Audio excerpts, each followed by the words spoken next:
everybody. If we could all gather around and we're going to go ahead and start the ceremony. My name is Cameron Fitzhugh, and we're all here gathered today to celebrate the life and legacy of Darren Morin. Darren Morin passed away unexpectedly January 28th this year in his sleep, peacefully. He leaves behind a daughter and a wife, Whitney Morin and Tish. We are all here to love and support you girls, and we hope to celebrate the life that Darren led. Now, I have a very special relationship with Darren. He was my neighbor, but more than that, he was my cousin. Now, when I say cousin, he was in his 50s and I'm in my early 20s. So there was a very large age gap there, but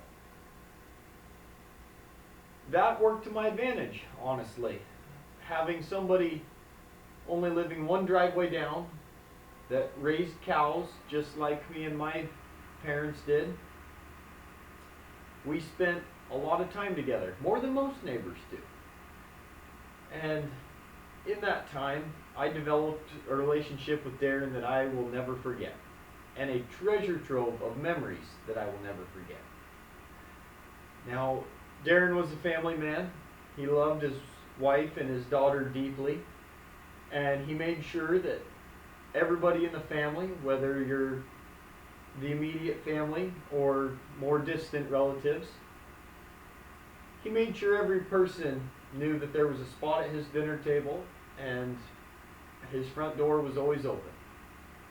Now, Darren also described himself as a jack of all trades, but a master of none. And this is very true. I think going up and spending time with him and all of his different hobbies, he was a cattle rancher to start with. He loved having the cows on the farm, and he had the cows my entire life, actually. He not only did he just raise beef cows, but he had mother cows and was in there with the birthing every year. He was a avid sportsman with hunting and shooting. He had more guns than just about anybody I know. He was into motorsports. He loved dirt bikes. He loved quads, SUVs. He raced them.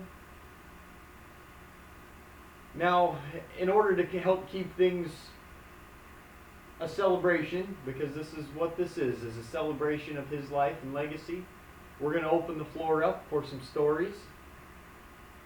Now, I can think of a couple but I'm only going to tell one today. And when I was 15, me and some guys from high school were haying for Darren, and we had just finished a long day, and we were putting the last load of hay in the barn. And Darren was still down in the field tidying up his tractor, and Darren had a little bit too much to drink that day on the tractor. So we decided to mess with him, and we took his excavator and we took his four-wheeler and picked it up and put it in the hayloft, stacked some hay bales around it, and shut the door. Now, when Darren found the four-wheeler about a half hour later, this wild man proceeded to ride the four-wheeler down the 8 rows of hay and then onto the platform outside, and then backed the four-wheeler down the stairs off the platform that was probably about 5 feet high off the ground. And it was trying to pop a wheelie over on top of him as he was backing down. And me and the guy that put the quad in the barn, we had to hold the front end of the four-wheeler from falling over backwards on top of it. And it's memories like that that I know each and every person here has of him that will keep his legacy living on. And with that, I thank you. Thank you all for coming and celebrating Darren Morin's life.